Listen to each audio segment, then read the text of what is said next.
Alors, bonjour Célia, qui vient tout juste d'arriver. Bonjour tout le monde, bienvenue à ce cours, à ce 11e cours, 13e semaine. On ne sait plus trop où on en est, mais c'est l'avant-dernier cours en fait. Vous allez voir que la semaine prochaine, il nous reste une dernière rencontre où on va parler encore, bien sûr, des héros mythiques, mais aussi de l'examen à venir. Parce que dans 2 semaines, vous avez cet examen à faire que je vais vous envoyer le matin même et que vous aurez l'avant-midi au complet pour compléter.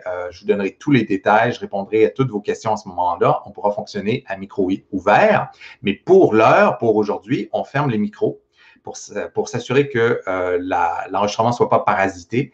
Alors, fermez bien vos micros et je démarre l'enregistrement et on va pouvoir commencer notre cours à l'heure prévue. À propos des travaux qui sont attendus aujourd'hui, je vous avais annoncé il y a 2 semaines que l'heure de tombée serait repoussée jusqu'au moins à la fin de la journée. Alors, j'attends vos travaux à mon adresse professionnelle, Luc Vaillancourt, Luc-Vaillancourt à commercialuqac.ca jusqu'à minuit ce soir. Il y en a qui me l'ont déjà envoyé à cette adresse et d'autres ont utilisé par réflexe, par habitude, par accoutumance, création.littéraire @ gmail.com. Alors, si vous l'envoyez là, n'oubliez pas que c'est sans accent. C'est création, pas d'accent, .littéraire à gmail.com. Et je reçois aussi les copies sur l'une ou l'autre des adresses, ça ne me dérange pas. Mais n'allez pas l'envoyer ailleurs parce que là, ça va être un peu trop éparpillé. Alors, normalement, là, c'est les 2 adresses que j'utilise. Il y a aussi l'adresse direction de l'unité d'enseignement en lettres, mais là, ça deviendrait un petit peu trop éclaté. J'ai reçu quelques copies déjà. Je pense que vous êtes 5 à m'avoir envoyé vos travaux pour l'instant. Je ne m'inquiète pas, le reste s'en vient. Je compte sur vous. Je sais que ça n'a pas dû être facile dans le contexte d'écrire. Je sais qu'on peut difficilement se concentrer dans un climat comme celui-là. Et moi aussi, je suis affecté par ça. J'ai un article à finir que je n'arrive pas à même ouvrir, tellement je suis pris de toutes parts, sollicité. Je reçois un volume impressionnant de courriels tous les jours. Je dirais que c'est 2 à 3 fois plus que d'habitude. Et il y a des réunions qui sont sollicitées par les uns et les autres, des rencontres en ligne au quotidien avec l'administration. C'est assez infernal. Mais on garde le moral et on revient à nos moutons. Donc, j'attends vos travaux d'ici la fin de la journée, à moins d'entente particulière. Si vous avez eu des pépins, si vous avez des problèmes, vous pouvez toujours m'écrire, on peut en parler ensemble. Mais normalement, c'est attendu jusqu'à ce soir, jusqu'à minuit, sans pénalité. Je voulais revenir sur l'ouverture de la semaine dernière où je disais que c'était bon pour nous de revenir à ce semblant de normalité et que la littérature, même si parfois ça pouvait sembler vain d'en parler dans une pareille crise, c'était utile. Et je n'ai pas dit exactement pourquoi c'était utile. Je voudrais juste rappeler qu'on vous forme à devenir des herméneutes, des interprètes. Vous êtes des lecteurs, d'abord et avant tout. Des gens qui ont fréquenté bien des ouvrages, bien des siècles d'histoire et qui ont appris à interpréter, à déchiffrer des codes, des discours. Et une des grandes vertus de la littérature, c'est de nous former à la lecture, justement, puis au décryptage des messages. Dans des crises comme celle que nous traversons, il peut être utile d'apprendre à déchiffrer un petit peu la désinformation qui circule autour de nous. Alors, dans les médias sociaux, dans les journaux, dans les familles aussi, les discussions qu'on peut avoir avec nos proches par téléphone ou par d'autres moyens, il y a beaucoup de trucs qui circulent qui ne tiennent pas la route, en fait, qui ne sont pas rigoureux d'un point de vue argumentatif. Et c'est le devoir de l'intellectuel, de l'universitaire, et c'est ce que la société attend de vous, de patiemment illustrer les argumentaires qui sont trompeurs, erronés, fautifs, sans condescendance, bien sûr. Quand vous intervenez, faites-le toujours avec humilité, mais en faisant remarquer que les sources ne sont pas fiables, qu'on dit des fadaises et en pointant vers des sources plus solides. Alors, c'est quelque chose qu'on attend de vous en tant qu'intellectuel, d'être capable de décoder ce discours et d'être attentif aussi aux idéologies qui les sous-tendent, à toute propagande qui peut aller dans un sens ou dans l'autre. il y a des choses terribles qui se passent dans des conditions comme celle-là. Il y a des gens qui essaient de profiter de la situation pour passer des petites politiques par en dessous et ça peut porter atteinte à nos libertés, à nos droits et on a le devoir d'être attentif. Et vous, en tant que lecteur de ce grand livre qui est Le Monde, vous avez cette responsabilité-là.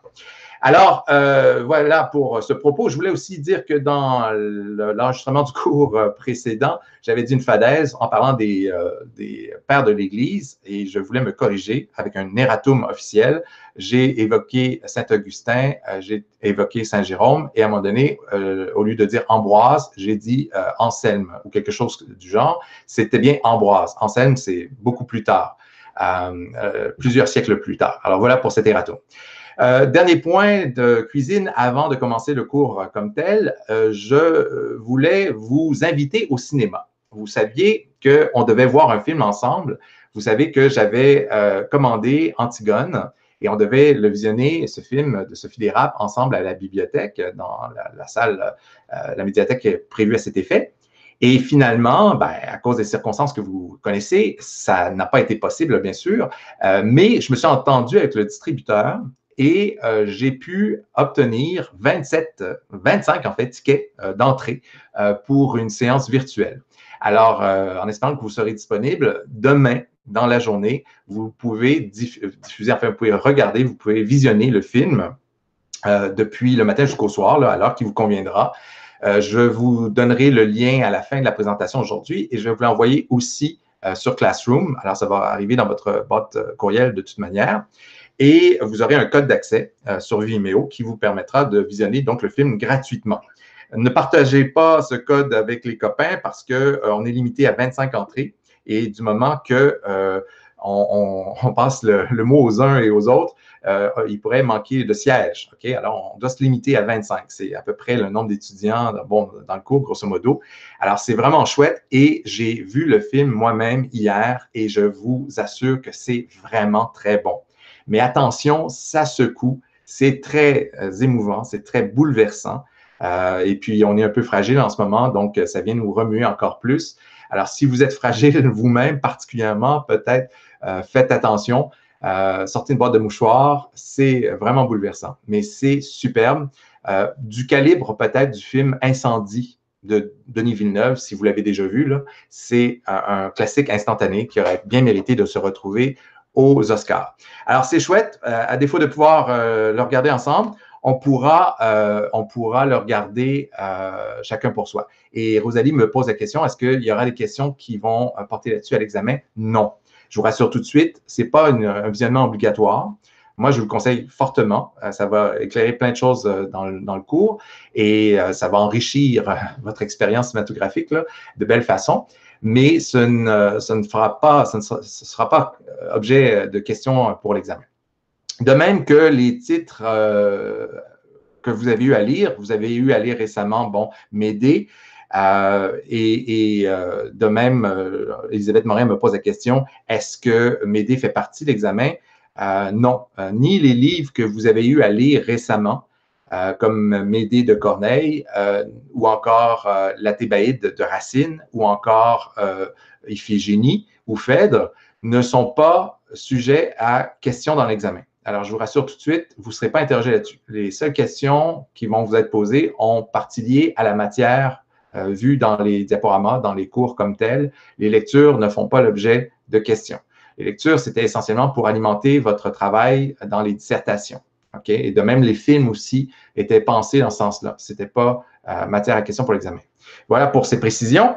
Il faut commencer à un moment donné. Je vais partager maintenant ma présentation avec vous. Alors, je débute à l'instant. Vous devriez la voir dans quelques instants. OK, ça s'affiche maintenant. Alors, c'est donc le cours 11, ou à peu près, je suis un peu perdu dans la chronologie, semaine 13, pour ainsi dire, avec le sommaire suivant. Il sera question donc du mythe d'abord, du mythe d'Œdipe de façon générale, mais plus particulièrement du mythe d'Antigone. Alors, la semaine dernière, on a parlé de Médée et on a dit à quel point c'était un personnage géant pour l'histoire du théâtre et on a vu son évolution à travers le temps jusqu'à aujourd'hui. Cette fois-ci, on s'attaque au personnage d'Antigone, qu'on avait déjà vu, bien sûr, lorsqu'il a été question de Sophocle, mais qu'on va revisiter à travers ses différentes incarnations. On va voir ce qu'en dit Sophocle d'abord, ce qu'en fait Euripide, ce qu'en retient Racine, puisqu'il sera question aussi de la Thébaïde, et enfin, ce qu'en pense Anouilh.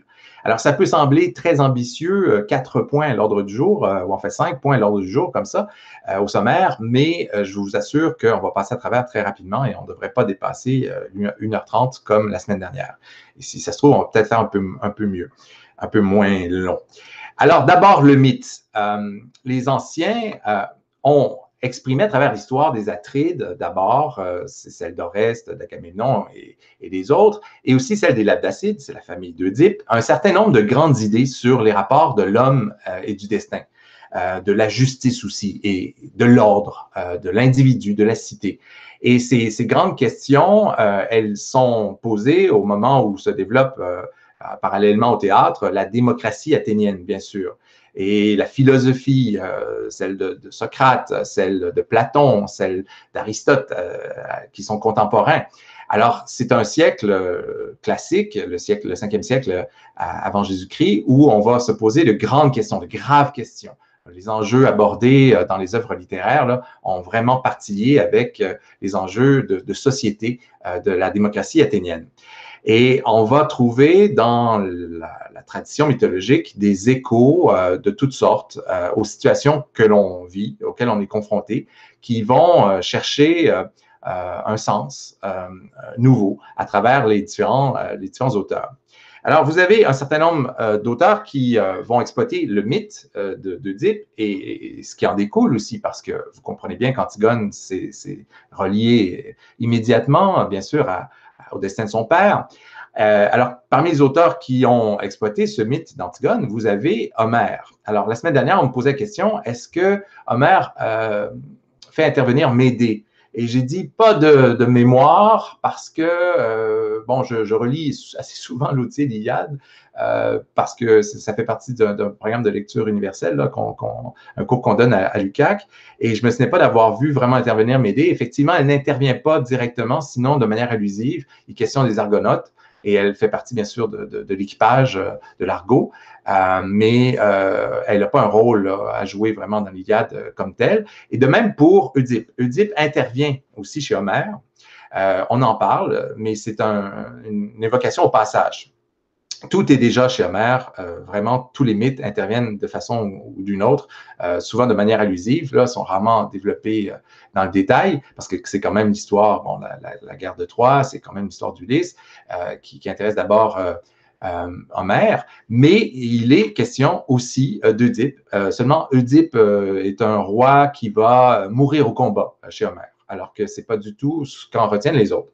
Vous avez Échille qui a traité de l'histoire, lui aussi, avec les suppliantes.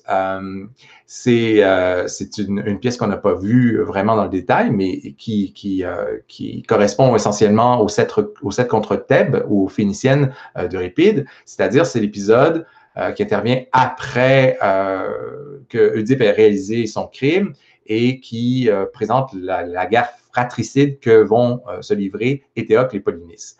Vous avez aussi, bien sûr, Sophocle, et c'est celui qu'on a lu, Antigone, d'abord. On aurait pu lire aussi Oedipe Roi, et par le passé, je faisais lire Oedipe Roi volontiers, sauf qu'il y a eu conflit, à un moment donné, avec le cours de littérature universelle, où on demandait de lire Oedipe Roi.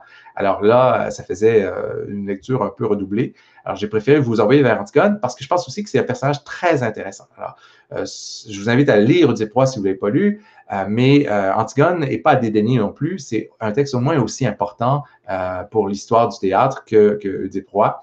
Et le personnage d'Antigone, par sa force, par sa grandeur, est particulièrement intéressant.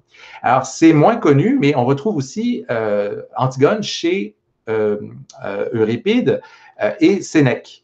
Alors, Euripide, à travers les Phéniciennes, bien sûr, et c'est encore l'épisode des 7 contre Thèbes, c'est-à-dire la guerre entre Éthéocle et Polynice.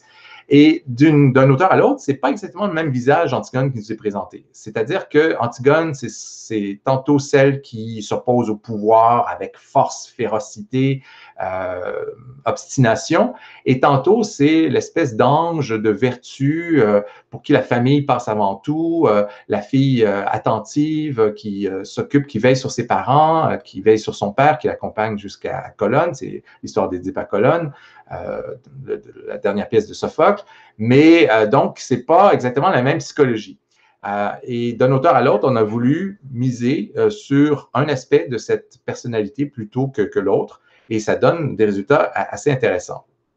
Quand les auteurs modernes, comme par exemple Corneille, Racine, Gide, Cocteau, Haenoul, mais aussi Dérapes, ont choisi de mettre en scène des Oedipe, des Électres, des Antigones. Ils l'ont fait avec l'intention manifeste de nous dire quelque chose. Et à chaque fois, c'est quelque chose de nouveau. C'est la même histoire, mais avec une inflexion particulière. Alors, les enjeux ont trait, bien sûr, à ceux de leur époque. Corneille et Racine, dans le siècle classique, partagé entre l'esthétique baroque et l'esthétique classique à proprement parler. Pour ce qui est de Gide, en proie à des questions, des réflexions qui avait trait à la religion, entre autres, à la place de Dieu dans son œuvre. Haenoul, on va le voir, ça avait des liens avec la guerre, avec l'occupation allemande à l'époque, parce qu'il écrit la pièce en 1942 environ, alors que la France est occupée. C'est le régime de Vichy. Et on a vu, à raison, je pense, une métaphore très nette de l'occupation dans l'Antigone d'Haenoul. Enfin, vous avez Dérapes qui va puiser dans l'actualité judiciaire, l'actualité populaire, avec l'affaire Freddy Villanueva. Vous savez de quoi je parle, je vais buter sur le mot. C'est un petit délinquant qui s'est fait tuer par la police dans une bévue monumentale. Et Villanueva, enfin bref, vous savez, ça va me revenir d'ici là, vous savez de qui il s'agit, et qui a inspiré donc l'histoire de Sophie Dérapes. Villanueva, merci Marie-Pierre. Il fallait que je le lise, que je l'ai devant les yeux. Alors, ça va inspirer donc Sophie Dérapes, qui va faire vraiment une récupération intéressante de cette histoire, en greffant ça à Antigone, avec des personnages vraiment de toute beauté. Alors, j'espère que vous aurez l'occasion de visionner le film, ça vaut le détour. Alors, chacun choisit d'illustrer un moment particulier du mythe. Et la narration n'est plus l'essentiel, c'est-à-dire que le récit anecdotique, pourquoi il y a une image de Sartre? C'est une bonne question, effectivement, merci de le souligner, j'aurais dû l'enlever, parce que Sartre a écrit Les Mains sales, et il a écrit Les Mouches, surtout, qui sont des références aux Atrides. Alors, il a parlé des mythes antiques, et notamment d'Oreste, d'Électre et des autres, mais pas exactement d'Oedipe. Alors, j'aurais dû enlever Sartre. Je l'avais utilisé dans une autre présentation, cette diapositive-là, où il était question des Atrides. C'est pour ça qu'il apparaît, parce qu'il a traité des Atrides, mais pas directement Antigone, qui nous intéresse aujourd'hui. Alors, Cocteau aussi a écrit une pièce qui met en scène le mythe d'Oedipe, de la machine infernale. Alors, ils sont plusieurs, donc, à avoir voulu revenner là-dessus. Mais, je le disais à l'instant, la narration n'est plus l'essentiel. L'anecdote est secondaire ici, et c'est ce qu'elle nous permet de dire de notre état de société, de ce qui se passe en ce moment, de ce qui nous préoccupe, qui devient vraiment intéressant. C'est ça qui devient l'objet de la représentation. En renouant avec le tragique et ce répertoire de mythes, les dramaturges contemporains ont voulu poser des problèmes et exprimer des sentiments de leur temps. Alors, c'est une façon de récupérer ça et d'actualiser ces questions à la lumière de ce qui nous interpelle aujourd'hui.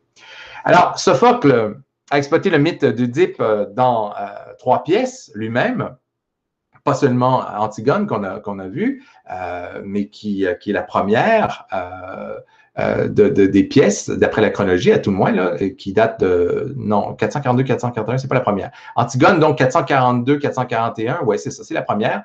Oedipe-Roi, 430-415, et Oedipe à Colonne, qui est beaucoup plus tardive, qui date, elle, à titre posthume, là, de 401. On a vu comment, à l'époque de Sophocle, on avait renoncé aux trilogies. Alors, il n'y avait pas nécessairement à chaque fois 3 pièces imbriquées là, qui déployaient la même intrigue, qui déclinaient la même intrigue. C'était des pièces qui faisaient bloc à cette époque chez certains dramaturges, dont Sophocle. Alors, vous avez ces 3 pièces qui puisent abondamment dans cette histoire. Et on peut se poser la question, quelles sont les caractéristiques de l'écriture théâtrale de Sophocle et en quoi ces caractéristiques alimentent le débat d'idées politiques, philosophiques. Il faut prendre d'abord bien conscience du fait qu'il y a des particularités à ce théâtre de Sophocle. Avant d'être un tragédien, c'est un auteur qui est d'abord un citoyen, qui est doté de responsabilités au sein de la cité. C'est quelqu'un qui va travailler comme stratège. Vous savez comment et Sophocle et Échille ont été appelés au combat. C'est des hommes d'action, d'abord et avant tout. Alors, Sophocle sera magistrat, un titre électif auquel il ne pouvait pas échapper, et donc occupe des fonctions importantes dans la cité. Il est aussi hellénotame, en grec ça veut dire percepteur. Il est percepteur d'impôts, si vous voulez. Il doit récolter les sous des uns des autres. Les contributions des uns des autres. Les impôts, ça existait à l'époque déjà. Et il est proboulos. Proboulos, c'est un terme grec qui veut dire, grosso modo, économiste. C'est un des 10 membres qui tentait de surmonter les difficultés économiques de la ville et qui était responsable de réfléchir aux solutions, là, comment on fait pour augmenter les budgets, faire entrer de l'argent, payer les dettes, etc., etc. Donc, c'est quelqu'un qui est vraiment très impliqué dans les enjeux administratifs et qui se pose des questions sur l'ordre, bien sûr, l'administration, l'État en général, le rôle de l'État, la fonction de l'État, etc. Donc, ce sont des questions qui vont transparaître à travers, bien sûr, ces différentes pièces. Là, je fais intervenir ici un tableau. Ça va vous faire peur un peu et vous allez être content de ne pas avoir à prendre des notes. À la suite de cette diapositive-là, vous allez voir, il y a un tableau assez impressionnant. Mais rassurez-vous, on va commenter un à un les différents aspects. Et comme vous n'avez pas à prendre ça en notes, puisque les PDF vont être disponibles sur Moodle, ce n'est pas trop de travail pour vous. Alors, Sophocle met l'écriture théâtrale au service de la réflexion sur la politique, donc la morale et la religion, c'est ce que je disais à l'instant. C'est sûr que chez lui, tout est lié. Il n'y a rien de gratuit. Alors, ce qu'on retrouve comme enjeu déployé dans ces pièces, chez Oedipe-Roi aussi bien qu'Antigone, ce sont des enjeux vraiment liés à l'actualité contemporaine. Il y a bien des choses qui nous échappent. Il y a bien des choses qu'on ne comprend pas nécessairement parce qu'on n'a pas un éclairage contemporain pour nous dire, ben voilà, il pensait ici à telle situation qui accablait Athènes. On peut déduire, on peut postuler un certain nombre de choses, mais c'est assez facile de comprendre à quel point tout ça est interdépendant. Comme on le voit très bien chez Anouilh, comme on le voit chez Corneille aussi, chez Racine, ce sont toujours des textes qui sont liés très profondément à leur siècle et aux préoccupations de ce siècle. Alors, le voici ce fameux tableau qui va nous permettre d'aborder le mythe et de le résumer de façon synoptique très rapidement. Alors, d'abord, une première diapositive pour vous montrer l'ensemble, et après ça, on va regarder les cases une à une. Alors, c'est ça le tableau en question, et quand je le présentais en classe, j'entendais des gens sacrés d'un bout à l'autre de la classe, parce qu'ils se disaient, zut, il va falloir reprendre en note tout ça, mais ne vous en faites pas, vous n'avez pas à le faire aujourd'hui. On va passer tour à tour à travers les cases, et on va les remplir ensemble, pour voir comment on peut, à travers les différents oracles qui interviennent dans le mythe, dégager l'essentiel de l'anecdote, en fin de compte. Alors, l'histoire commence avec un premier oracle, qui est celui d'Apollon, et qui concerne d'abord Laios, c'est le roi de Thèbes. Apollon lui dit, grosso modo, et c'est l'énoncé de l'oracle, si tu as un fils, il te tuera et perdra Thèbes. Il est mis en garde par Apollon. Et pourquoi est-ce que Apollon le met en garde? C'est parce qu'il a été offensé par lui, d'ailleurs, et il a interdit Apollon a interdit à Laios d'avoir une progéniture. Alors, il lui est interdit d'avoir des enfants parce qu'il a offensé le dieu. fait, c'est parce qu'il s'est rendu coupable d'un viol sur un jeune homme et Apollon est outré de cela. Alors, il le met en garde, il est frappé d'une malédiction et il sait clairement que s'il devait s'aventurer à avoir un enfant, ben, ça serait nécessairement quelqu'un qui allait le tuer. Alors, quels sont les thèmes soulevés par ça? Ben, c'est d'abord des enjeux politiques, il est question d'une certaine rivalité pour le pouvoir. Si tu enfantes, ton fils va conspirer contre toi, va vouloir prendre ta place d'une certaine façon. En tout cas, c'est comme ça que le reçoit et l'interprète Laius, à tout le moins, Laios plutôt, à tout le moins. La réaction du destinataire est plutôt négative, c'est-à-dire qu'il ne fera pas ce que Apollon attend de lui. À l'occasion d'une soirée un peu trop arrosée, il va se laisser aller à coucher avec Jocaste et à enfanter, à créer Oedipe. Alors, ça aboutit à la naissance d'Oedipe. Et du coup, il se souvient de l'oracle et du danger qu'il représente. Il va vouloir le tuer et ça va mener donc à l'expulsion de l'enfant. Vous avez comme conséquence la culpabilité de Laios. Elle tient à quoi? Elle tient à son orgueil, à sa désobéissance aussi. Alors, ce sont deux traits récurrents d'un auteur à l'autre. On insiste souvent sur le caractère orgueilleux de Laios, qui est aussi présent chez son fils, Oedipe, et aussi sur sa faute, ce qui consiste à avoir désobéi à l'injonction d'Apollon, qui disait « Tu ne dois pas avoir de progéniture ». Alors, il a désobéi et il est puni pour ça. Le deuxième oracle qui est récurrent dans les différentes incarnations du mythe concerne cette fois-ci le prince de Corinthe, Oedipe, à qui on dit finalement, tu tueras ton père et épouseras ta mère. Et ça, c'est la Pythie de Delphes, c'est la prêtresse de Delphes qui va lui annoncer ça. Alors, quand il apprend ça, il va tout faire pour éviter de tuer son père. Il pense que ses parents adoptifs sont en fait ses vrais parents, donc il va fuir ses parents adoptifs, il va s'éloigner en se disant « ça n'arrivera pas, il n'est pas question que j'épouse ma mère, que je tue mon père », mais il ne sait pas que, en fait, ce n'est pas ses vrais parents. Et il va rencontrer, sans savoir, Laios sur son passage, sans avoir aucune idée que c'est son véritable père. Alors, les thèmes qui sont abordés à travers cet oracle, ce sont des thèmes qui ont trait à la morale et au social, des enjeux liés à l'inceste et au parricide, et la réaction du destinataire est plutôt positive au départ, c'est-à-dire qu'il réagit positivement à l'oracle, il fait tout pour fuir ce destin qu'on lui promet. Il éprouve un sentiment de répulsion par rapport à l'idée qu'il pourrait être le meurtrier de son père et épouser sa mère. Et ça va entraîner son départ de Corinthe et sa séparation d'avec sa famille adoptive. Alors, il y a quelque chose d'intéressant là-dedans au niveau des conséquences, c'est qu'on constate qu'Oedipe n'est pas exactement coupable. Il y a une certaine innocence dans le crime. Parce que il savait pas tout ça. Il a méprise. C'est pas une volonté chez lui de tuer son père et d'épouser sa mère. Il a tout fait au contraire pour y échapper, mais les circonstances ont fait, et les dieux aussi, qu'il est tombé dans ce piège fatal. Le troisième oracle a trait au roi de Thèbes, et concerne Oedipe, donc nécessairement, et consiste donc en cet énoncé, Thèbes sera sauvé de la peste quand le meurtre de Laios sera vengé. Et c'est Tirésias qui le donne à entendre à Oedipe, cette fois-ci, et les thèmes liés sont ceux de la religion, de la politique et de la souillure.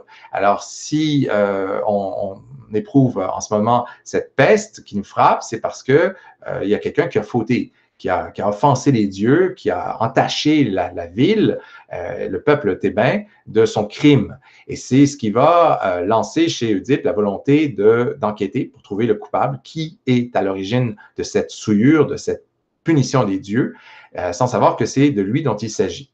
Alors, la réaction, encore une fois, d'Oedipe est positive. Il prend le taureau par les cornes, il décide de se charger lui-même de l'enquête. Et c'est d'ailleurs ce qui fait de Oedipe roi le prototype du roman policier, parce que c'est la première enquête policière, si on veut, enquête de détective. Et il le fait dans un esprit de coopération avec des interrogatoires. Il va interroger les uns tour à tour, Thérésias, Créon et différents témoins, en annonçant aussi les sanctions. Qu'est-ce qui attend celui qui sera trouvé coupable? Il sera frappé d'exil et sans savoir qu'en prononçant cet arrêt, c'est lui-même qui le condamne à l'exil. Alors, il a conscience de son anormalité en fin de parcours et il va accepter son destin, c'est-à-dire qu'il constate l'aberration. Il a effectivement tué son père et il a effectivement épousé sa mère.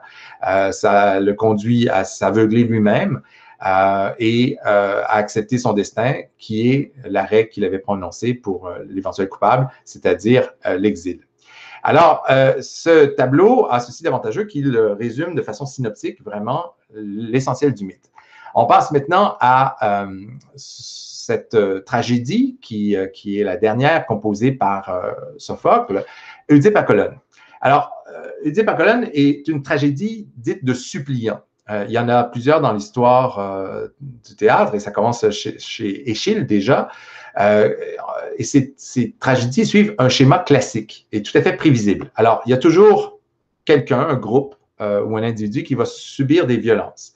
Ça va l'amener à chercher refuge auprès d'un sauveur éventuel qui lui promet un bon accueil.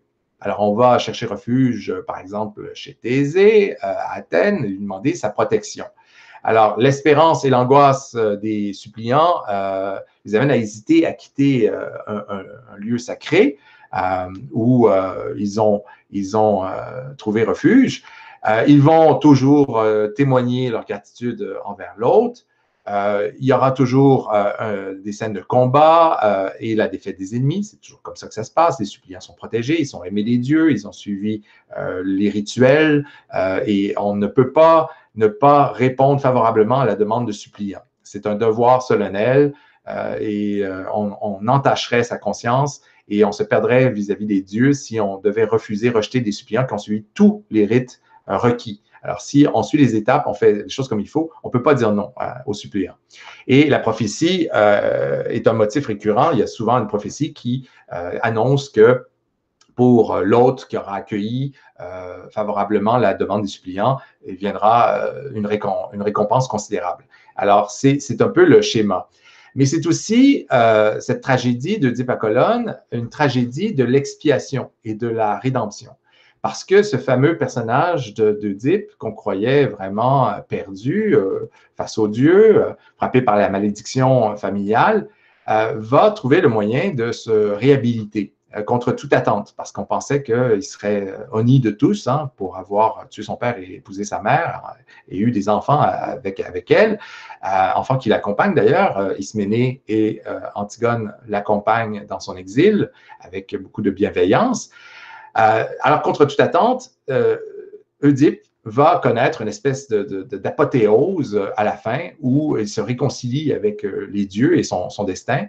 Et la malédiction est levée, enfin, pour lui, mais pas pour ses enfants nécessairement, parce que l'histoire se poursuit pour eux et Antigone va retourner auprès de ses frères pour les découvrir en train de lutter pour le pouvoir. Et ça, c'est l'histoire qu'on va retrouver dans les Phéniciennes, dans les 7 contre Thèbes. C'est la lutte entre Polynice et Théocle.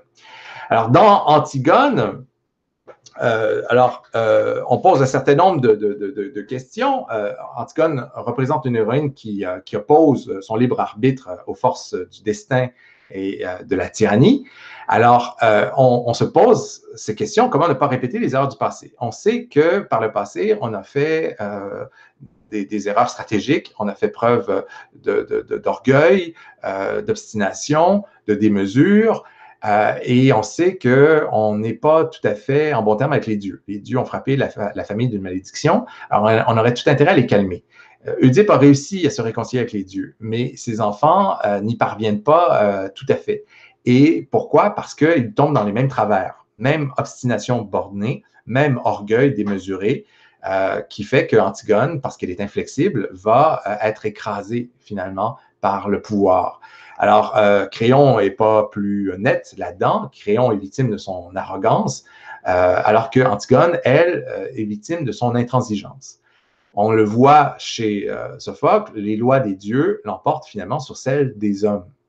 Créon et Antigone prétendent révérer les dieux, les honorer, mais leur véritable préoccupation, c'est d'abord de servir leur propre cause. Alors, Antigone sert la sienne, celle de sa gloire posthume, comme celle qui s'est élevée pour protéger sa famille contre la loi tyrannique de Créon. Et Créon, bien sûr, qui est préoccupé par son pouvoir, par son autorité, qui est contestée, qui est mise à mal par Antigone. Ça le fait très mal paraître, Créon, que cette contestation d'Antigone, qui refuse de respecter son ordre de ne pas donner de sépulture à Polynice. Alors, vous connaissez les circonstances, vous avez lu la pièce, vous savez comment elle va défier l'ordre de Créon et comment elle va ensevelir son frère. Alors, on en vient déjà rapidement au troisième point. Je vous disais qu'on allait faire ça au pas de course. On en arrive déjà à Euripide. Et c'est la prochaine diapositive. Alors, le théâtre, oui, je finis là-dessus, une conclusion d'abord générale sur ce point. Le théâtre de Sophocle apparaît davantage comme un lieu de réflexion donc que de divertissement. Il ne s'agit pas ici de représenter des événements à valeur cathartique ou spectaculaire, c'est vraiment pour faire réfléchir à des enjeux philosophiques profonds, des questions graves, des questions politiques aussi, sur le respect de l'ordre, des lois. Qui doit-on respecter d'abord? Les lois des hommes? Est-ce qu'on doit respecter les politiciens ou on respecte d'abord les dieux, si Dieu il y a? Alors, la réponse de Créon est évidente, c'est les lois des hommes qui ont préséance, mais Antigone ne le croit pas. Elle pense que c'est plutôt les dieux qu'il faut suivre, la vie des dieux. Alors, on en vient au troisième point, donc, ce qu'en fait Euripide. Et essentiellement, ce qu'on connaît du théâtre d'Euripide, enfin, ce qui nous est parvenu autour du mythe d'Oedipe, c'est les Phéniciennes. Même si d'autres pièces ont pu toucher, notamment Antigone, au passage d'Antigone, il y avait une Antigone composée par Euripide qui nous a échappé, qui n'est pas parvenue jusqu'à nous. Vous avez cette pièce, donc, composée autour de 412-408, qui prend certaines libertés avec le mythe. Alors déjà, dans les premières récupérations, après cette présentation par Sophocle, qui n'était pas la première, on l'a dit, on a présence du mythe chez Homère, et bien avant, dans la tradition homérique et les textes qui vont précéder Sophocle, il y aura eu plusieurs occurrences de ces personnages, mais il y a des modulations qui interviennent d'un auteur à l'autre, et il y a une série de modulations importantes qui interviennent avec Euripide. Il prend un certain nombre de libertés par rapport au mythe. D'abord, il y a présence de Tirésias, qui n'était pas là chez Euripide, chez Sophocle plutôt, au niveau du récit d'Antigone. Alors, on le voyait intervenir, Tirésias, bien sûr, dans Oedipe roi, mais il n'avait pas de rôle à jouer à ce niveau-là. Ni chez Échille, dans les 7 contre Thèbes, les suppliants plutôt, si je me souviens bien, où il n'y avait pas intervention non plus de Tirésias. Alors, c'est une innovation.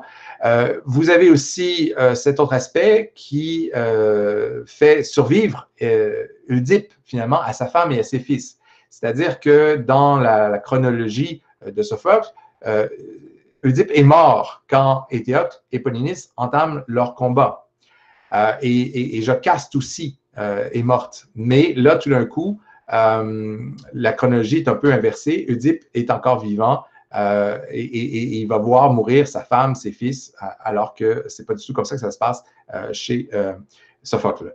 Antigone n'enterre pas Polynice dans cette version, et Antigone va plutôt suivre Édipe dans son exil. Ce qui intervient chez Sophocle, on l'a dit tout à l'heure, pourtant dans la pièce Édipe à Colonne, et donc la chronologie se trouve un peu renversée. Vous voyez comment il y a d'importantes variations au niveau de l'anecdote. Mais sensiblement, ça ne vient pas changer grand-chose au niveau de la portée idéologique. On est encore dans les mêmes préoccupations par rapport au rôle du pouvoir, de l'autorité, à la présence des dieux, au rôle de la faute. Zoé me fait remarquer, il me semble qu'Oedipe est vivant la mort de Jocaste. C'est bien possible. Je vais lire le message. Il me semble qu'Oedipe est vivant la mort de Jocaste dans le mythe originel. Oui. effectivement, dans le mythe originel, Oedipe est tout à fait vivant encore.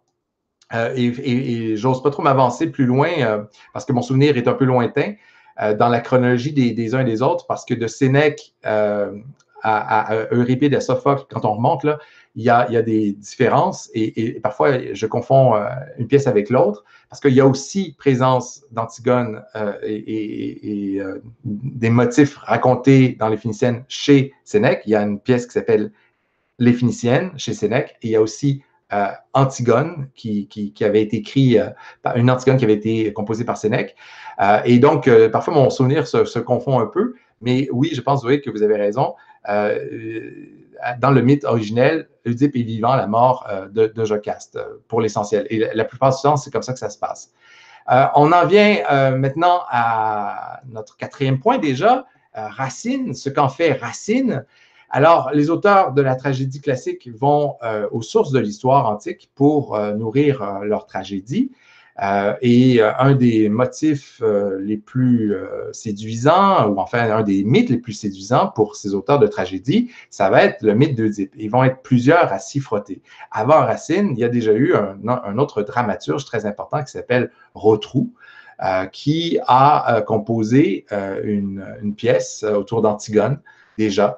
Alors, ils sont plusieurs à avoir écrit à propos d'Oedipe. Corneille aussi va écrire là-dessus. Alors, Racine n'est pas le premier à revisiter ces personnages. Au contraire, ils sont restés très, très présents dans la tradition littéraire. Et même si le théâtre connaît l'éclipse que vous savez au Moyen Âge et que les grandes tragédies ne sont plus vraiment en vogue, ça reste des personnages qu'on retrouve dans la poésie, dans la littérature et qui ont survécu sous différentes formes. Pas sous forme théâtrale comme telle, mais ils vont renouer avec la dramaturgie à l'époque classique, au XVIIe siècle, alors que le théâtre connaît vraiment une nouvelle vigueur, une renaissance, initiée au siècle précédent, au XVIe siècle. Et on se met à représenter là, de plus en plus de pièces autour de ces grands personnages. Alors, ce n'est pas un hasard si Racine va s'y intéresser à son tour. Et c'est une des premières pièces, je pense, si ce n'est pas la première, de Racine. Et là, ce n'est pas sa plus réussie.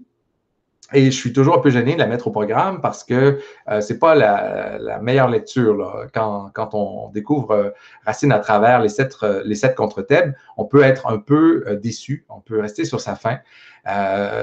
Et c'est dommage parce que c'est vraiment un grand dramaturge, probablement le plus grand des trois, là, de Corneille, de Molière, de Racine. Je pense que Racine est largement supérieur aux autres pour toutes sortes de raisons, mais on ne le comprendra pas à moins de lire Phèdre, qu'il écrit en pleine maîtrise de son art plus tard et vraiment qui atteint des sommets là, dans la création. Alors, il faut retenir que c'est l'œuvre d'un amateur, de quelqu'un qui commence à peine sa carrière et qui va être assisté de Corneille là-dedans.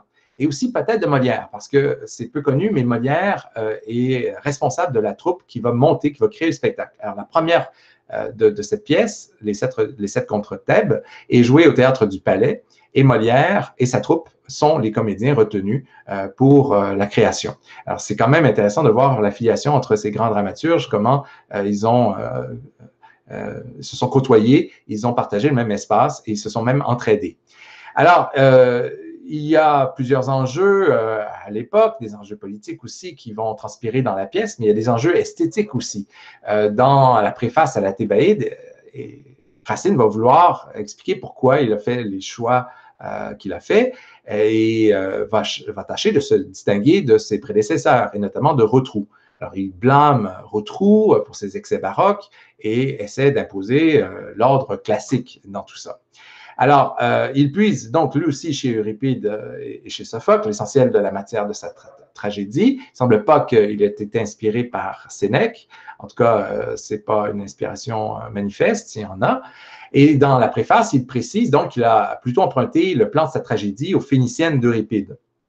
Et il reproche justement son prédécesseur, Rotrou, d'avoir fait une tragédie trop floue, faute d'avoir fait des choix.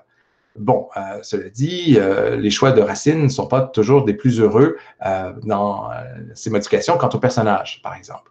Alors, qu'est-ce qu'il fait Racine que les autres n'avaient pas fait? Il choisit de faire l'impasse sur Ismène et Eurydice. Alors, deux personnages qui intervenaient chez Euripide. Il opte pour la présence de Jocaste. Alors, Jocaste n'est pas présente dans la plupart des pièces précédentes. Elle est déjà morte, en fait. Mais là, il trouvait que ça donnait plus de relief dramatique de la faire intervenir, comme la mère de ses fils qui sont en train de s'entre-déchirer.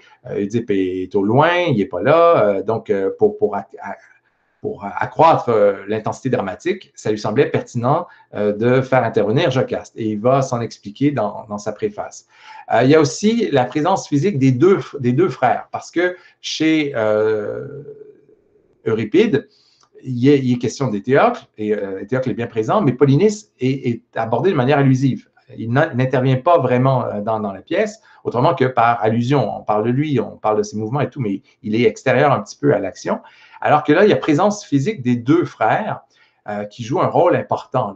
Alors, c'est un choix esthétique intéressant qui témoigne en fait d'un déplacement du problème, de la question autour de ces deux monstres d'orgueil que sont Éthéocle et Polynice. On note aussi la présence de confidents qui n'étaient pas là chez Euripide. Vous avez Olympe, qui est la confidente de Jocaste, et vous avez Attale, qui est le confident de Créon. Alors, quel est le rôle de ces confidents dans la pièce? Pourquoi est-ce que Racine choisit de créer ces personnages? Eh bien, de façon générale, dans le théâtre classique, le rôle des confidents, c'est d'humaniser les conflits. C'est de permettre d'exposer un peu les pensées profondes du protagoniste à travers les confidences qu'il va faire à ce proche, ce confident.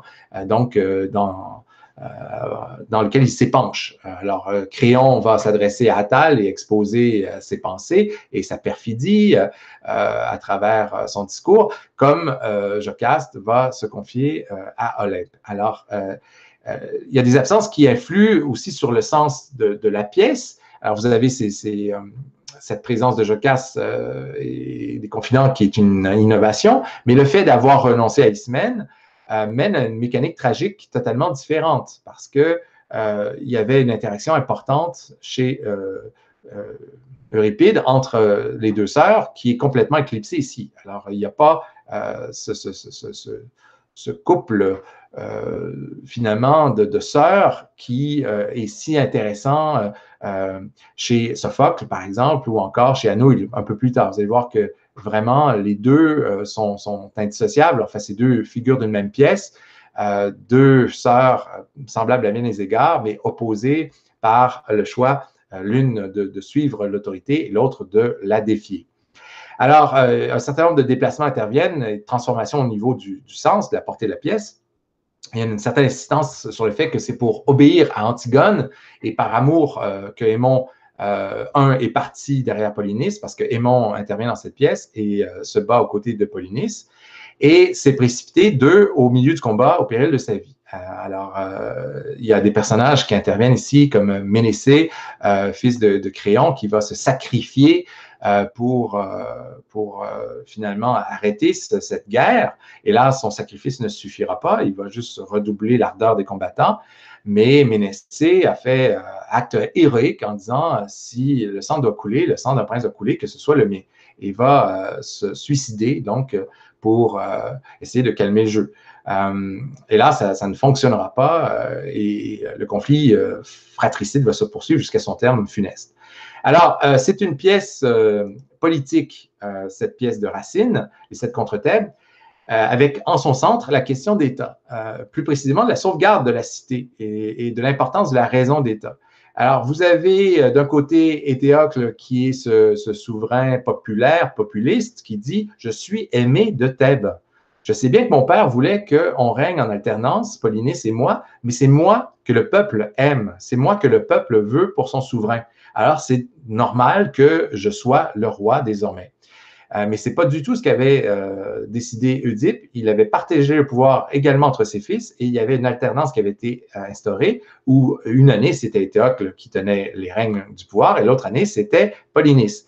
Alors, Éthéocle fout le bordel un petit peu en décidant comme ça que parce qu'il a l'appui populaire, la faveur populaire, il peut décider de changer les règles du jeu. Et Polynice s'accroche à son droit et à son bon droit, et on peut le comprendre, et fait valoir qu'il a des prétentions légitimes sur ce pouvoir et qu'un souverain n'a pas à chercher à plaire nécessairement au peuple. Et ce n'est pas nécessairement une bonne chose quand on fait tout pour plaire au peuple. On ne règne pas efficacement quand on fait les choses pour plaire à la tourbe. Alors, on oppose ici des enjeux politiques importants qui interpellent bien sûr le roi Soleil lui-même, Louis XIV, grand amateur de théâtre, qui aimait assister à ces représentations, qui n'en manquait pas une la plupart du temps. Et bien sûr, c'était l'occasion pour les dramaturges d'interpeller le roi et de conforter le roi dans ses opinions, dans son rapport à la politique et au pouvoir. Alors, ces questions d'État, de sauvegarde de la cité, de raison d'État, ce sont des choses qui parlaient directement à Louis XIV. Il faut comprendre que soulever ces enjeux, c'est faire plaisir à son monarque et son principal bailleur de fonds, parce que les artistes sont pensionnés par le roi. Alors, présenter une façon de voir le monde comme ça, où on donne raison au roi de ne pas s'appuyer sur le peuple et l'opinion populaire, mais plutôt sur des principes de raison d'État, c'est flatter l'orgueil du roi face à conscience dans le bon sens, et c'est susceptible de nous accorder, enfin de nous amener bien des bénéfices. Et Racine est conscient de ça. Et ce n'est pas un hasard si dans son premier coup d'essai, sa première pièce, il s'emploie à flatter l'opinion du roi, dans le bon sens. C'est une pièce donc qui a très nettement des enjeux politiques. Mais ces enjeux ne sont pas les mêmes que, bien sûr, à l'époque d'Athènes, à l'époque d'Euripide, à l'époque de Sophocle. Vous voyez comment chaque siècle actualise différemment ces enjeux et réussit à utiliser les mêmes personnages pour les faire parler d'autres choses. C'est toujours déjà la politique dont il est question, mais avec, bien sûr, un ancrage particulier dans l'actualité contemporaine. C'est aussi une pièce janséniste, cette pièce des 7 contre Thèbes. Alors, ceux qui ont suivi mon cours d'histoire littéraire du 17e et 18e siècle à l'hiver dernier savent de quoi il s'agit. Le jansénisme, c'est un mouvement philosophique religieux surtout qui a cours au 17e siècle et qui est marqué par une grande rigueur, une morale inflexible, très, très froide, qui croit que ce monde est finalement une espèce d'enfer ou un purgatoire et que le vrai salut nous attend après la mort. Et il faut consacrer toute sa vie à s'y préparer. Donc, il faut expier ses fautes de son vivant pour se réconcilier avec Dieu, pour se voir choisir par Dieu, choisi de Dieu. Et donc, lutter contre l'orgueil, contre la démesure, pour adopter au contraire une conduite éminemment morale. Alors, la pièce de Racine est janséniste dans la mesure où elle entend abattre cet orgueil démesuré qu'elle condamne chez Éthéocle comme chez Polynice. Ni un ni l'autre ne paraît très, très bien là-dedans. Si vous lisez attentivement, vous allez voir qu'ils ne sont pas dignes d'admiration par leur caractère intraitable, inflexible, leur orgueil démesuré, très héréditaire, on en convient, qu'ils ont repris de leur père, qui eux-mêmes l'avaient hérité de Laios, mais personne s'est amendé, personne n'a réussi à surmonter cette démesure qui a été pourtant si funeste pour tous les membres de la famille. Et même Antigone va tomber dans la démesure, elle aussi. Alors, il y a quelque chose ici qui relève de la fatalité, certes, mais aussi de la faute individuelle de chacun de ces membres-là qui renouvelle l'orgueil et la démesure de leurs aïeux. Alors, cette portée morale, cette dimension morale, elle a un parfum, elle a des accents jansénistes.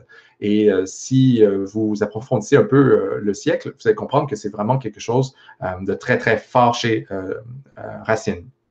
Tellement que janséniste convaincu qu'il est, il va finir par renoncer à l'écriture et à s'extraire de la société complètement. Alors, en fin de carrière, Racine renonce à l'écriture dramatique, renonce au succès énorme dont il jouit. Hein, la faveur populaire de son théâtre est grandiose, est énorme, mais il veut s'inquiéter de sa conscience, de son âme, et va se retirer du monde, se réfugier à Port-Royal pour ne plus écrire désormais que des œuvres destinées, par exemple, à des étudiantes de couvent, des choses comme ça. Il va écrire quelques pièces encore, mais pas pour le grand public. Alors, c'est quelqu'un qui est très marqué par cet esprit janséniste, cette ascèse sur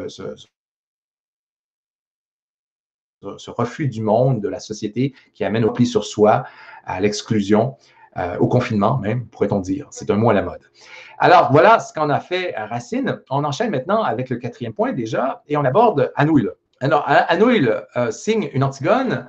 C'est une tragédie en prose, celle-là. Alors, on ne l'a pas dit, mais vous l'avez deviné peut-être qu'à l'époque de Racine, comme chez Corneille, comme chez Molière, la plupart des pièces sont composées en vers. Le théâtre classique est fait de vers alexandrins, très, très rigoureux, avec césure lémistiche. On respecte toutes les règles de la prosodie. Parfois, parce qu'on est pressé, comme Molière le sera, on va devoir écrire rapidement une pièce comme Don Juan qui va être en prose, mais la plupart des pièces de Molière sont, les grandes pièces classiques en tout cas, sont en vers. Et de même, c'était en vers que Racine écrivait, et Corneille aussi. Quand on en arrive à Antigone d'Anouilh, là, on tombe à une pièce en prose. C'est pas inusité, on en a vu d'autres avant lui. Gide avait fait ça pour Électre, pour la guerre de Troie n'aura pas lieu, et bien d'autres pièces en somme. Mais cette pièce a vraiment un caractère particulier. Cette prose, elle est chargée de poésie. On pourrait qualifier le style d'Anouilh de réalisme poétique. C'est extrêmement beau, le style d'Anouilh là-dedans. C'est suave, c'est touchant, c'est simple et bouleversant à bien des égards. Et je vous invite à la lire, cette pièce, ou à tout le moins à la visionner. Elle est au complet accessible sur YouTube. Si vous allez sur YouTube et que vous faites Antigone Anouilh, vous allez voir une représentation assez récente qui date des années 90, peut-être 2000, début des années 2000, où vous avez vraiment, bon, la qualité de son n'est pas superbe, mais le jeu des acteurs est vraiment très, très bien et ça vous montre une autre actualisation d'Antigone tout à fait différente de celle que vous avez rencontrée jusqu'à présent. Alors, cette pièce est créée à Paris au Théâtre de l'Atelier le 4 février 1944, mais en fait, elle avait été composée bien avant. Elle avait été composée en 1942 sous l'occupation et dans un contexte où, bien sûr, on craignait beaucoup le pouvoir autoritaire du régime de Vichy, qui collaborait avec les Allemands, et où on est appelé à prendre parti. Est-ce qu'on est collabo ou on est de la résistance? Alors, bien sûr, la lecture qu'on va faire de cette pièce, à l'aube de ces circonstances, ça va être une espèce de métaphore de l'occupation avec Antigone qui incarne la résistance et Créon, le pouvoir de Vichy, les collaborateurs finalement qui font les sales besognes des Allemands. Alors oui, certainement, il y a de ça, c'est évident, même si Anouilh a voulu aussi lui donner une portée plus large, plus universelle que ce simple fait anecdotique. Mais c'est sûr qu'on ne sort pas de là. Je voudrais maintenant essayer de partager avec vous un autre document, si j'y arrive. Alors, je vais arrêter la présentation juste comme ça et je vais essayer de partager une autre fenêtre qui est un fichier PDF cette fois, pour vous présenter un extrait d'Antigone. C'est le prologue comme tel. Alors, normalement, vous devriez voir apparaître à votre écran ce texte. Faites-moi signe si vous ne le voyez pas. Ça se passe bien. Signe de la tête. Zoé, vous voyez le texte? Oui, merci, très bien. Alors, c'est donc un extrait d'Antigone, d'Anouilh. Ça commence comme ça, c'est le début de la pièce. Les didascalies disent décor neutre, 3 portes semblables, au lever du rideau, tous les personnages sont en scène. Ils bavardent, tricotent, jouent aux cartes. Alors déjà, c'est un peu étonnant, jouer aux cartes. Bon, c'est pas que c'était impossible qu'à l'époque ancienne, antique, on ait des jeux de cartes, mais on va voir à intervenir dans cette pièce toutes sortes d'anachronismes. Il sera question d'aller prendre un café. Il sera question de tartines, il sera question de cinéma, il sera question de bar, de cigarettes. Et là, à un moment donné, on comprend qu'on n'est plus chez les Grecs, là, parce que, bien sûr, il n'y avait pas de cigarettes, il n'y avait pas de bar comme tel à l'époque. Et intervient ce personnage qui est carrément le prologue, c'est son nom, c'est le prologue, et qui nous explique un peu l'anecdote. Voilà, ces personnages vont vous jouer l'histoire d'Antigone. Antigone, c'est la petite maigre qui est assise là-bas et qui ne dit rien. Elle regarde droit devant elle, elle pense qu'elle va être Antigone tout à l'heure, qu'elle va surgir soudain de la maigre jeune fille noiraude et renfermée que personne ne prenait au sérieux dans la famille et se dresser seule en face du monde, seule en face de Créon, son oncle, qui est le roi. Elle pense qu'elle va mourir, qu'elle est jeune et qu'elle aussi, elle aurait bien aimé vivre. Mais il n'y a rien à faire. Elle s'appelle Antigone et il va falloir qu'elle joue son rôle jusqu'au bout. Alors, vous saisissez le ton un peu poétique de tout ça et prophétique. Il sait ce qui va se passer, bien sûr, comme les prologues de l'Antiquité qui annonçaient le punch final et gâchaient un petit peu la sauce. Il fait la même chose, mais il y a quelque chose de prophétique dans son discours, en même temps qu'il semble conscient, bien sûr, qu'il s'agit d'acteurs qui vont jouer des rôles et qu'ils vont devoir composer donc avec un texte contre lequel on ne peut pas aller rebours, enfin. En regard du ciel, on ne peut pas reculer. Et depuis que ce rideau s'est levé, elle sent qu'elle s'éloigne à une vitesse vertigineuse de sa sœur Ismène, qui bavarde et rit avec un jeune homme, de nous tous qui sommes là, bien tranquilles, à la regarder, de nous qui n'avons pas à mourir ce soir. Le jeune homme avec qui parle la blonde, la belle, l'heureuse Ismène, c'est Aimon, le fils de Créon. Il est le fiancé d'Antigone. Tout le portait vers Ismène. Son goût de la danse et des jeux, son goût du bonheur et de la réussite, sa sensualité aussi, car Ismène est bien plus belle qu'Antigone. Et puis un soir de bal, où il n'avait dansé qu'avec Ismène, un soir où Ismène avait été éblouissante dans sa nouvelle robe, il a été trouvé Antigone qui rêvait dans un coin, comme en ce moment, ses bras entourant ses genoux, et il lui a demandé d'être sa femme. Personne n'a jamais compris pourquoi. Antigone a levé sans étonnement ses yeux graves sur lui et lui a dit oui, avec un petit sourire triste.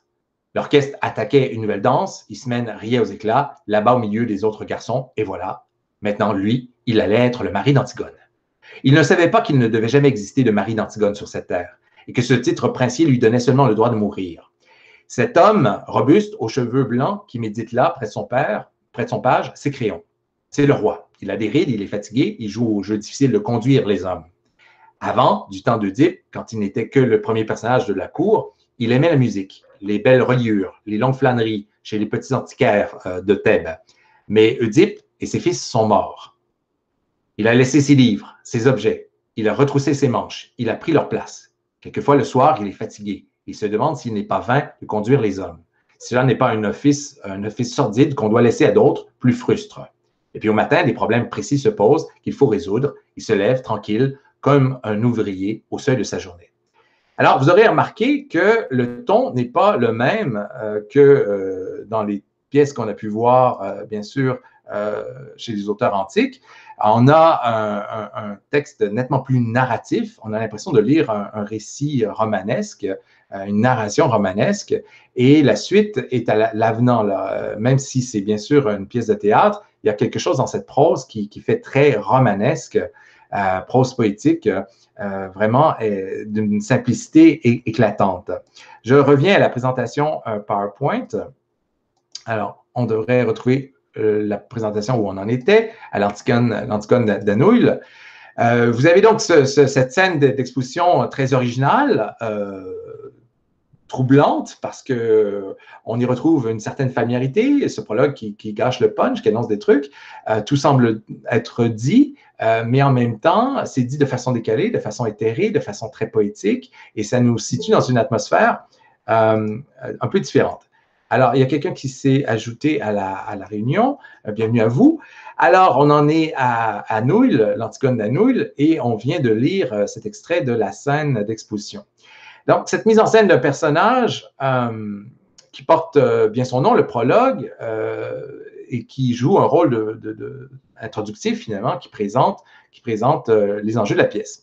Alors, on a, à travers son discours, une galerie de portraits minutieux qui nous est faite, sauvée par une mise en scène originale, la façon qu'il a de présenter les comédiens qui sont déjà sur la scène en les pointant. Alors, vous voyez, là, la petite là-bas, c'est Antigone, ça, c'est Aimon, et tous les personnages sont déjà sur la scène, et c'est une idée tout à fait intéressante, suggérée par les didascalies. Alors, Anouilh met en scène une héroïne qui refuse de s'adapter aux contraintes et à s'accoutumer aux compromis. Alors, elle est inflexible, comme l'Antigone de la tradition, comme celle qu'on a vue chez Sophocle, dont on sait que si elle avait pu faire preuve d'un tout petit peu de souplesse, elle aurait pu échapper à son destin funeste. Elle aurait pu échapper à la mort. Mais c'est parce qu'elle est inflexible et parce que Créon aussi se montre inflexible que ces deux forces de la nature entrent en collision avec les conséquences funestes, fâcheuses qu'on sait, la mort d'à peu près tout le monde, avec celle, bien sûr, d'Antigone. Et donc, à sa suite, tout le monde est désespéré au final. Alors, il y a quelque chose d'intemporel qui revient de façon récurrente chez Antigone, c'est cette force de caractère, cette obstination bornée, cet orgueil, cette hybris aussi, parce qu'il y a quelque chose de la démesure là-dedans. C'est trop, c'est excessif, même si Anouilh va essayer de lui donner un peu plus d'humanité, de lui donner un peu plus de nuances. L'ambiguïté des réponses proposées par Anouilh va placer d'emblée cette pièce, malgré son succès, au cœur d'une polémique. La victoire finale de Créon va être lue par la censure des occupants allemands comme une justification de l'ordre, alors que d'autres vont y trouver des échos d'appel à la résistance, d'une condamnation du régime de collaborateurs et tout. Alors, chacun y met un peu ce qu'il veut bien y voir. Et c'est tant mieux parce que quand on joue effectivement une pièce comme ça, quand on monte une pièce alors que les Allemands sont encore présents sur le sol français, on joue gros, hein? On ne veut pas se mettre à dos la Gestapo. Alors, il faut faire attention à ce qu'on dit, il faut se censurer soi-même et jouer un peu subtilement. Alors, au moment, en tout cas, où il compose la pièce, ce sont des enjeux qui ont dû le préoccuper. Il devait se dire, OK, si c'est monté, si c'est présenté, il faut que je fasse attention de ne pas me compromettre. Donc, il y a une façon de voir la victoire finale de Créon comme une justification de l'ordre établi, et donc de donner raison à ce régime pro-nazi, en même temps que d'autres donneront la palme, la supériorité morale à l'attitude d'Antigone. Antigone est caractérisée par cette particularité qui fait qu'elle réclame simplement tout et tout de suite. Elle veut avoir raison. Elle veut qu'on lui rende justice. Elle ne croit pas à... Il y a quelqu'un qui s'ajoute. OK. Elle ne croit pas à cette idée, bonjour Sabrina, elle ne croit pas à cette idée, donc, que la raison d'État doit passer par-dessus tout, qu'on doit obéir aux ordres, qu'on doit suivre les lois, quand les principes, finalement, interviennent. Pour elle, les devoirs dus à la famille, à la religion, sont plus importants que ces enjeux-là. Alors, elle s'oppose à Créon à bien des égards et par son intransigeance et par son désir de tout avoir tout de suite, elle incarne bien cette jeunesse éternelle, impatiente. Et il y a une particularité tout à fait intéressante à cette pièce, c'est que Créon n'est pas le monstre que l'on connaît chez les autres.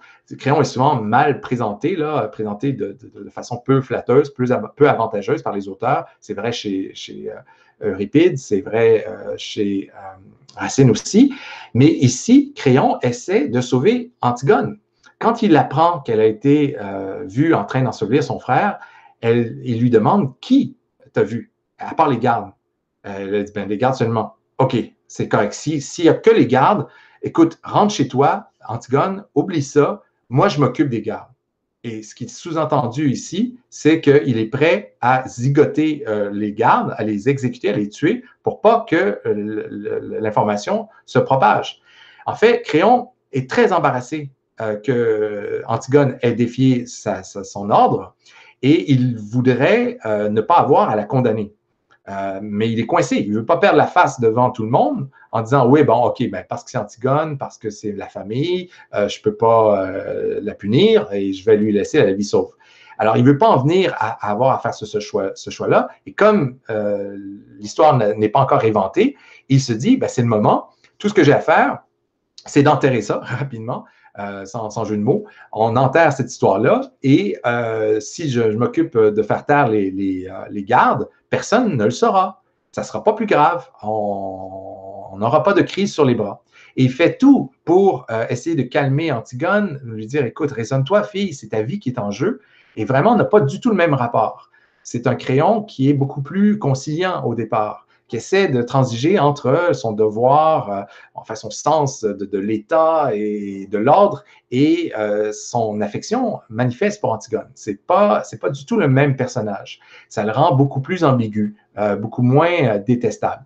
Cependant, ça ne veut pas dire qu'il n'est pas inflexible et qu'il ne veut pas avoir raison en fin de compte non plus. Et à la fin, il y a une espèce d'inversion qui se produit, qui n'était pas présente chez les autres. C'est-à-dire qu'à la fin, Créon se repent et reconnaît ses erreurs chez les auteurs antiques, chez Sophocle, par exemple, alors que là, au contraire, il a le sentiment d'avoir fait ce qu'il devait. Même si il a essayé de calmer le jeu, de retenir Antigone de faire une erreur qui pourrait lui coûter la vie, il n'a pas le sentiment d'avoir fauté, finalement. Il a le sentiment d'avoir fait ce qu'il fallait et il ne se reproche pas les morts des uns et des autres. Alors, finalement, le sacrilège aux yeux de Créon consiste moins à braver une loi qu'à vouloir soi-même dégager l'itinéraire de son propre malheur, vouloir se donner une allure de sainteté. Il y a quelque chose de très orgueilleux dans l'attitude d'Antigone qui veut affirmer sa liberté et sa dignité, sa supériorité morale à travers son geste. Je bafoue les lois parce que c'est la chose la plus noble à faire dans les circonstances. Et pour lui, ça, c'est assez détestable. Antigone, chez Anouilh, est celle qui dit non. Et dans la pièce, elle se présente comme telle. Elle dit « Je suis celle qui a dit non et toi, tu es celui qui a dit oui ». Elle dit ça à Créon, bien sûr. Créon qui aurait pu choisir de ne pas prendre les rênes du pouvoir, mais qui, mené par son ambition, n'a pas été capable de dire non, justement. Il a dit oui, et avec le pouvoir est venue une série de décisions difficiles à prendre, dont aujourd'hui décider du sort d'Antigone. Alors, Antigone se définit comme celle qui dit non. Pour elle, vivre consiste à dire non et à refuser l'autorité, à refuser son destin. Et à échapper aux sophismes et aux arguments qui pourraient, par ailleurs, justifier son bonheur. Créon essaie de lui faire valoir, écoute, tu pourrais avoir une vie tranquille, tu pourrais ne pas avoir à t'inquiéter d'être exécuté, lapidé, tu pourrais te marier avec mon fils, tout le monde serait content, tout le monde serait heureux. Mais elle refuse tout ça. Elle dit non à tout ça, non d'un sens de la noblesse, de la dignité, là, vraiment hors du commun, surdimensionné. Jusqu'au bout, et même si à un moment donné, elle va reconnaître le sens un peu absurde de ce qu'elle fait, et je vais vous dire pourquoi, après avoir répondu à la question qui vient d'être posée. Est-ce que c'est une représentation du régime de Pétain? Tout à fait. Quand je parlais du régime de Vichy, là, et les parallèles sont manifestes. Et ici, effectivement, on peut y voir encore une fois un parallèle tout à fait certain. Vous avez quelque chose qui se passe qui n'était pas présent chez Sophocle et qui va changer la donne pas mal. C'est Créon qui explique que Éthéocle et Polynice, c'était loin d'être des enfants de cœur. Okay? Elle a beau les porter au nu, puis penser que c'est la pire des tragédies du monde qu'ils soient morts, ses frères, c'était des petits voyous qui ont un peu cherché le trouble et qui ont un peu mérité ce qui leur est arrivé. Et quand Créon les a trouvés sur le champ de bataille, ils étaient l'un sur l'autre, embrassés et complètement défigurés. De sorte qu'on ne pouvait pas savoir qui était Éthéocle et qui était Polynice. Ils étaient à ce point méconnaissables qu'on ne pouvait pas décider qui était l'un et qui était l'autre. Et ce que Créon va faire, c'est dire, OK, ce cadavre-là, c'est Éthéocle. Et lui, on va lui réserver des funérailles dignes de sa grandeur, de son nom, de son titre de roi. Et l'autre, on va dire que c'est Polynice. Et lui, on ne l'enterrera pas. Et il explique ça à Antigone, il dit, comprends-tu que c'est absurde ce que tu fais là? Tu sais même pas quel cadavre tu veux honorer. Tu sais même pas de qui il s'agit. C'est peut-être même pas Polynice, en fin de compte, là, que tu veux honorer par les rites funéraires. Alors, tout ça montre à Antigone que ces gestes sont un peu absurdes, mais c'est pas grave. malgré tout ça, elle obéit à une nécessité intérieure absolument irrésistible pour elle. On en vient au dernier point, et je vous disais que ça allait débouler. On en est déjà au film de Sophie Dérape, Antigone, qui a été réalisé donc en 2019 et qui est maintenant disponible sur les plateformes numériques. Et j'annonçais à ceux qui se joignent à nous sur le tard que je vous invitais tous au cinéma demain. J'ai acquis 25 tickets pour une diffusion n'importe quand dans la journée. Demain, ça se passe le 10 et ça ne peut pas se faire le 11 et en principe, ça ne peut pas se faire aujourd'hui non plus. C'est vraiment demain dans la journée qu'il vous faut aller sur à cette adresse et je vais la recopier dans un message que je vais vous envoyer tout à l'heure. Alors, quand j'aurai mis en ligne l'enregistrement du cours d'aujourd'hui, je vais vous envoyer un message pour vous signaler ça et je vais vous donner en même temps l'adresse pour ce film que vous pouvez visionner sur votre ordinateur, tablette numérique, etc., avec ce code promo que vous devez utiliser, UCAC25. Alors, gardez ça pour vous, ces informations-là, parce que si vous deviez publier ça sur les médias sociaux, on ne pourrait pas voir le film. C'est limité à 25 entrées, donc juste assez pour les gens de la classe. Je répète que ça ne fera pas l'objet de questions à l'examen. Ce n'est pas un visionnement obligatoire, mais je vous le conseille, c'est un film brillantissime, qui est vraiment très, très bon et qui va venir consolider plein de choses, de thèmes d'apprentissage qu'on a fait dans le cours de la session. Je pense que c'est vraiment un incontournable. Et c'est ce film qu'on aurait dû voir si on n'avait pas dû suspendre les cours, en fin de compte. C'était prévu qu'on y consacre un cours tout entier, qu'on en fasse le commentaire et tout. On ne pourra pas le faire comme tel, ce commentaire-là. On ne pourra pas aller dans le détail, mais j'insiste pour dire que ça vaut le détour, que c'est du grand cinéma, que c'est vraiment une histoire là, qui mérite d'être vue. Alors, Sophie Dérape, la réalisatrice, est aussi la scénariste du film. C'est elle qui a écrit les scénarios et elle va s'inspirer, comme les autres, des différentes traditions, puisant tantôt chez Sophocle, tantôt chez Anouilh, le même, différents motifs. Alors, si on met en résonance les textes d'abord de Sophocle et de Dérape, on a le drame originel. Chez Sophocle, ce sont les catastrophes liées à l'inceste involontaire d'Édipe et Jocaste, dont les deux parents sont morts, alors que chez Dérape, il n'est pas question d'Édipe, ni de parricide, ni d'inceste. Vous allez voir, il y a un petit caméo, un petit clin d'œil à Édipe dans le film. Je peux vous le dire sans gâcher le punch. À un moment donné, on voit un autobus passer et il y a un spectacle qui est annoncé sur l'autobus, c'est Oedipe, Oedipe roi. Alors, c'est la seule intervention manifeste du personnage d'Oedipe, enfin du mythe d'Oedipe dans cette histoire. Et c'est un petit clin d'œil sur un autobus de la ville qui passe dans la rue comme ça. On voit Oedipe intervenir. Mais sinon, il n'est pas question d'Oedipe, ni de parricide, ni d'inceste. On va retrouver dans ce film des personnages qui portent cependant les noms des enfants d'Oedipe. Vous allez retrouver Antigone, Éthéocle, Isménée. Vous avez Polynice, bien sûr, qui intervient, et ce sont les noms des personnages. Il s'agit d'une famille qui est originaire d'Algérie, de Kabylie, en fait, qui ont été forcés d'immigrer parce que les parents ont été assassinés. Viennent d'un bled hyper violent et ils doivent quitter le pays. Alors, très tôt, ils vont s'installer au Canada avec leur grand-mère, Ménécée. Et c'est intéressant parce que c'est un autre nom qui fait référence au mythe. Ménécée, la grand-mère, c'est le nom du fils de Créon qui se sacrifie donc dans la Thébaïde de Racine. Alors, il y a tout un lot de références mythologiques ici à la tradition. Les personnages sont campés tantôt de façon assez classique, tantôt réinventés complètement. Et on retrouve bien sûr les traits caractéristiques d'Antigone, son caractère inflexible, son sens de la justice, sa fidélité à la famille, qui est un aspect là, récurrent d'un auteur à l'autre. Sa famille passe d'abord et avant tout. Et je ne veux pas trop vous dévoiler les détails de l'intrigue parce que le film vraiment va prendre une inflexion originale.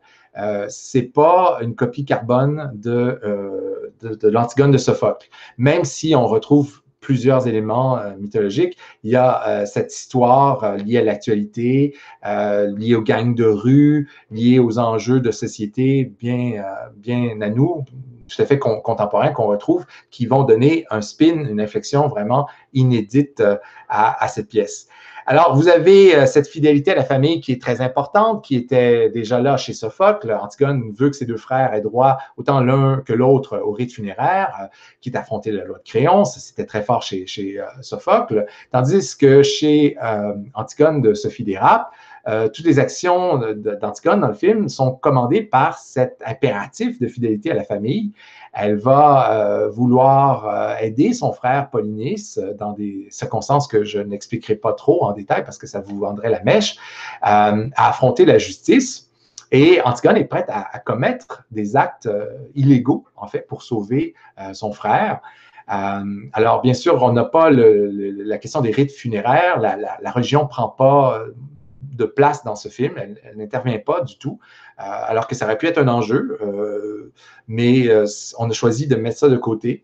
C'est autre chose qui se passe, mais c'est toujours le rapport à l'ordre et à l'autorité. Il n'y a pas de Créon comme tel, et c'est un peu dommage parce qu'on aurait voulu retrouver ce personnage-là, sinon que Créon est un personnage collectif qui, finalement, se décline en différents individus qui incarnent l'ordre. Alors, il y a un policier qui est très dur avec Antigone.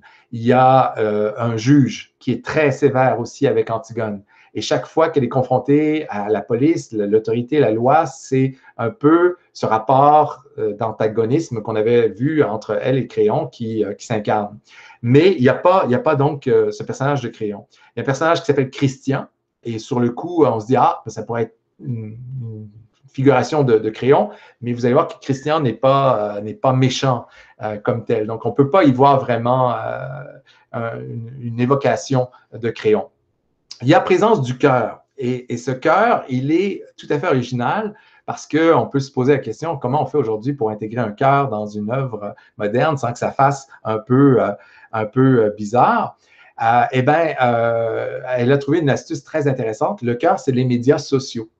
Les médias sociaux vont intervenir dans le film parce que les gens vont vouloir prendre fait et cause pour la situation d'Antigone qui est confrontée aux autorités. On se solidarise d'elle.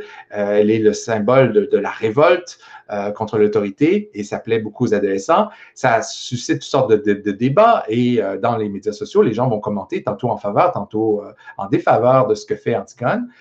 Comme le cœur tragique le faisait, il délibérait, il commentait l'action dans les pièces d'Échille, d'Euripide, de Sophocle, et se prononçait des fois en prenant parti pour l'un contre l'autre.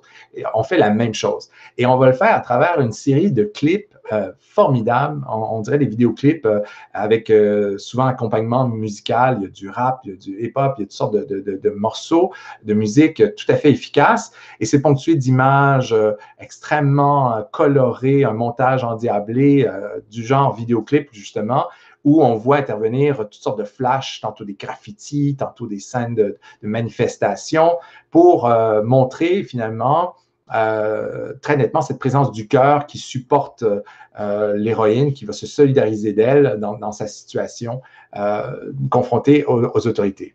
Alors ça, c'est vraiment une belle trouvaille du film. Il y a aussi une espèce de préfiguration du cœur dans un groupe de jeunes filles qui va être emprisonné avec Antigone. Alors, les filles de ce groupe sont des jeunes délinquantes qui vont se solidariser d'Antigone et former en quelque sorte un petit cœur. Vous allez voir comment. Et c'est très intéressant de la façon que Sophie d'Érap a fait intervenir ça.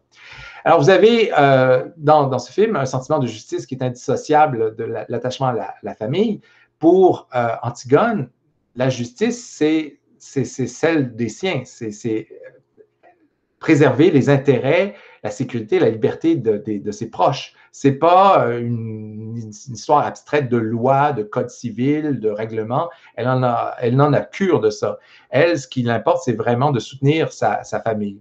Alors, chez Sophocle, Antigone se rangeait du côté de la justice divine plutôt que des lois des hommes et voulait, bien sûr, honorer les rites funéraires parce que ça lui semblait plus important.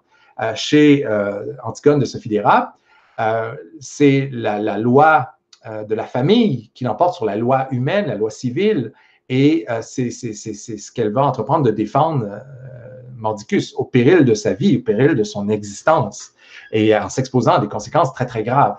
On va lui faire un chantage odieux à un moment donné. Écoute, il faut que tu décides, là. Si tu veux avoir une vie, il va falloir que tu collabores avec la loi, sinon tu n'auras pas de vie, ni plus ni moins. C'est un chantage odieux pour elle, dans lequel elle a du mal à se situer. Et il y a une loyauté aussi très forte chez elle par rapport aux morts, ses parents qui sont morts pour l'Antigone de Sophie Dérap, à tout le moins, assassinés dans des circonstances un peu nébuleuses. Et c'était manifeste cette loyauté aux morts chez Antigone de Sophocle, bien sûr, avec intervention particulière chez Dérap d'un personnage mystérieux qui s'appelle Teresa. Alors, vous aurez peut-être reconnu ici une allusion à Tirésias, surtout que ce personnage, c'est une psychiatre aveugle. Alors, on sait que Tirésias était un prophète, un voyant aveugle. Alors, de faire intervenir comme ça un personnage qui s'appelle Teresa, qui est aveugle, psychiatre, c'est très intéressant et qui va tenir des propos prophétiques, justement, à Antigone. Et elle va lui dire un peu ce qui l'attend et l'aider à voir plus clair dans son malheur. Alors, il y a quelque chose de très fort dans cette récupération du personnage d'Antigone, dans cette actualisation qui montre à quel point le théâtre antique a encore beaucoup de pertinence aujourd'hui. C'est sûr qu'on peut très bien monter ad nauseam Sophocle, Sénèque, Euripide, les pièces telles quelles, mais on peut encore en écrire de nouvelles qui puisent chez ces personnages des archétypes finalement qui sont toujours pertinents, qui sont toujours susceptibles d'être réactualisés, d'être réinvestis de sens et qui, manifestement, n'ont pas fini de nous dire des choses, de nous révéler des choses sur notre société, sur la vie, sur le sens des lois, de l'ordre moral, etc., etc.